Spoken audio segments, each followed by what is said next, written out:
அனைவருக்கும் வணக்கம். இந்த வீடியோவில் நாம் எதை பார்க்க இருக்கோன்னா, யூடைஸ் ப்ளஸில் உள்ள ஓர் ஆசிரியரை நாம் ட்ராப் பாக்ஸிற்கு எவ்வாறு அனுப்புவது என்று. போன கல்வியாண்டில் நம்ம பள்ளியில் பணிபுரிந்திருப்பாங்க. தற்போது அந்த ஆசிரியர் வேறு பள்ளிக்கு சென்று விட்டால் அந்த ஆசிரியரை எவ்வாறு ட்ராப் பாக்ஸில் அனுப்புவது என்பதை பார்க்க உள்ளோம். அதற்கு முதலில் யூடைஸ் ப்ளஸ் கூகுளில் சென்று டைப் செய்து கொள்ள வேண்டும். அதன் பிறகு udisplus.gov.in வெப்சைட்டுக்குள் சென்று லாகின் ஃபார் ஆல் மாடியூல்ஸ் என்பதை தேர்வு செய்ய வேண்டும். அதன் பிறகு நம்முடைய ஸ்டேட்டை தேர்வு செய்து கொள்ள வேண்டும். கோ என்ற ஆப்ஷனை கொடுத்த பின்னர் இதில் டீச்சர் மாடியூல் லாகின் செல்ல வேண்டும். அதன் பிறகு யூசர் நேம் மற்றும் பாஸ்வேர்ட் டைப் செய்து கொண்டு கேப்சா டைப் செய்ய வேண்டும்.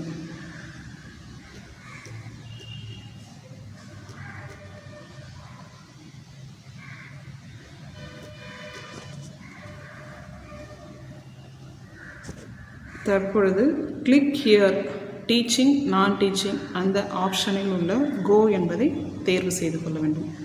அதன் பிறகு டோட்டல் டீச்சிங் ஸ்டாஃப் இன் பொசிஷன் என்று டோட்டல் 2 என்று வந்துள்ளது. அந்த 2ஐ நாம் தேர்வு செய்துள்ளோம். பள்ளியில் உள்ள மொத்த டீச்சிங் ஸ்டாஃபினுடைய எண்ணிக்கை நாம் அதில் பார்க்கலாம்.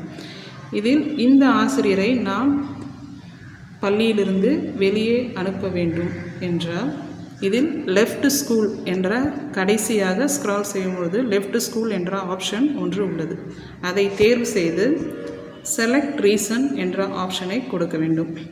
டீச்சர் இதில் நமக்கு ஒருவேளை ஆசிரியர் ரிட்டையர்மெண்ட் ஆகியிருந்தாலோ அல்லது தவறுதலாக இம்போர்ட் செய்திருந்தால் இல்லை டூப்ளிகேட் என்ட்ரி எந்த ரீசனால் நாம் வெளியே அனுப்புகிறோம் என்பதை நாம் தேர்வு செய்ய வேண்டும்.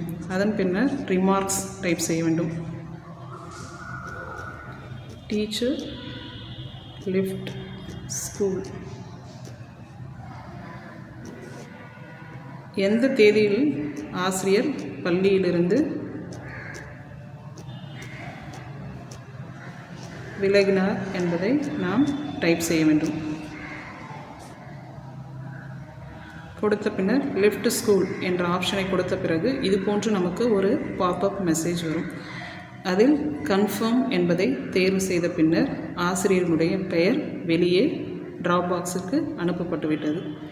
இது போன்று யூடைஸ் ப்ளஸ் சார்ந்து ஏதேனும் உங்களுக்கு சந்தேகங்கள் இருந்தால் கமெண்ட் பாக்ஸில் தெரிவிக்கவும். அது சார்ந்த வீடியோ உங்களுக்கு பின்னர் அப்டேட் செய்யப்படும். மேலும் உங்களுடைய கேள்விகள் ஏதாவது இருந்தால் அதை கமெண்ட் பாக்ஸில் தெரிவிக்கவும். நன்றி.